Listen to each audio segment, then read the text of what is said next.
तो चलिए आज बात करते हैं एक ऐसी राजकुमारी की जिसने पता है महलों का ऐशो आराम ठुकरा दिया और एक बिल्कुल ही अलग राह चुन ली।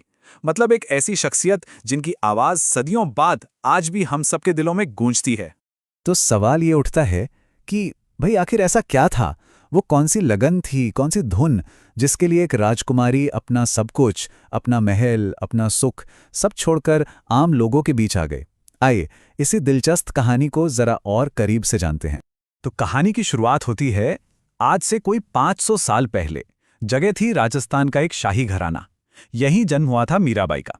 अब वो एक राजकुमारी थीं तो जाहिर है उनकी जिंदगी में किसी भी तरह की कोई कमी नहीं थी। हर ऐशो आराम मौजूद था। लेकिन पता है बचपन से ही मीराबाई का झुकाव थोड़ा अलग था। सबसे अलग। मतलब जहां दूसरे बच्चे खिलौनों से खेलते थे वहीं वो कृष्ण की एक छोटी सी मूर्ति को, बस उसी को अपना सबसे करीबी दोस्त, अपना सब कुछ मानती थी। और ये कोई आम लगाव नहीं था। ये एक बहुत ही गहरा, एक रूहानी रिश्ता था। जरा सोच कर देखिए, एक ऐसा जुनून जो आपकी जिंदगी का, आपके दिन का सबसे जरूरी हिस्सा बन जाए। ठीक ऐसा ही था कृष्ण के लिए मीराबाई का प्रेम। जैसे किसी को मान लीजिए संगीत से या किसी कला से ऐसा लगाव हो जाए कि बस वही उसकी दुनिया बन जाए, बिल्कुल वैसा ही जुनून मीराबाई के लिए कृष्ण भक्ति थी। उनकी पूरी जिंदगी समझिए इसी एक धुन के आसपास घूमती थी। तो फिर उन्होंने कौन सा रास्ता चुना? वो चली भक्ति के रास्ते पर। और ये एक ऐसा रास्ता था जिसने उनकी जिंदगी को, आप कह सकते हैं, एक बिल्कुल ही नई दिशा दे दी। अब ये भक्ति है क्या? देखिए, भक्ति का सीधा सा मतलब है भगवान के साथ एक पर्सनल, एक इमोशनल कनेक्शन। मीराबाई का मानना था कि ईश्वर तक पहुंचने के लिए कोई बहुत बड़े ज्ञान या मुश्किल पूजा पाठ की जरूरत नहीं है। नहीं, जरूरत है तो बस दिल से निकले सच्चे प्रेम की। ये जो भक्ति का रास्ता है ना, ये बड़ा सीधा और सरल है। देखिए, पहला कदम क्या है? दिल में सच्चा प्यार। फिर वो प्यार भजनों यानी भक्ति के गीतों का रूप ले लेता है। और आखिर में यही गीत आपको सीधे ईश्वर से जोड़ देते हैं। कितना सिंपल है ना?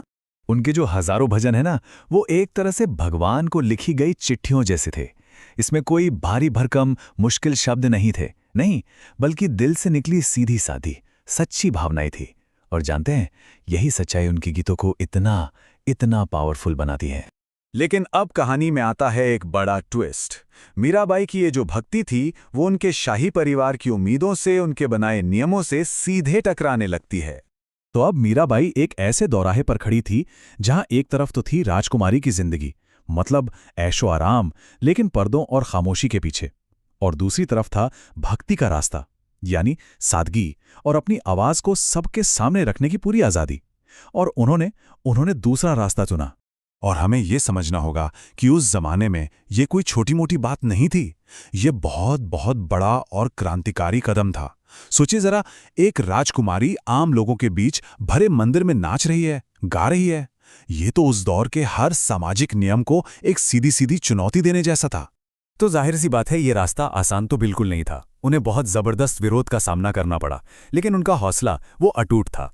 सबसे पहले तो उनके अपने ही परिवार ने उनका कड़ा विरोध किया। फिर समाज के ताने भी सुनने पड़े। बात यहां तक पहुंच गई थी कि उनकी जान को भी खतरा था। लगातार उन पर प्रेशर बनाया गया कि वो एक राजकुमारी की तरह रहें, अपनी हदों में रहें। पर वो अपने फैसले पर डटी रहीं। सवाल ये है कि इतनी हिम्मत आई कहां से? उनकी हिम्मत का सोर्स थी उनकी अटूट आस्था, उनका विश्वास। वो मानती थीं कि जब वो खुद ही भगवान की हैं तो फिर दुनिया की कोई ताकत उनकी आत्मा को सच में कोई नुकसान पहुंचा ही नहीं सकती। और बस इसी विश्वास ने उन्हें हर डर से आज़ाद कर दिया था। और ये बात समझनी बहुत जरूरी है। मीराबाई का मकसद किसी से बगावत करना या किसी को नीचा दिखाना नहीं था, नहीं। उनका हर कदम बस उनकी भक्ति का, उनके विश्वास का एक तरीका था। ये लड़ाई नहीं थी, ये तो लगन थी। तो चलिए अब देखते हैं कि मीराबाई अपने पीछे क्या विरासत छोड़कर गईं और क्या वजह है कि आज भी हम सब उनका नाम इतने सम्मान से लेते हैं। देखिए, मीराबाई ने अपने पीछे कोई महल या सोने चांदी का खजाना नहीं छोड़ा। नहीं, उनकी जो असली दौलत थी, उनकी सच्ची विरासत, वो थे उनके शब्द, उनके लिखे भजन जो आज भी जिंदा है।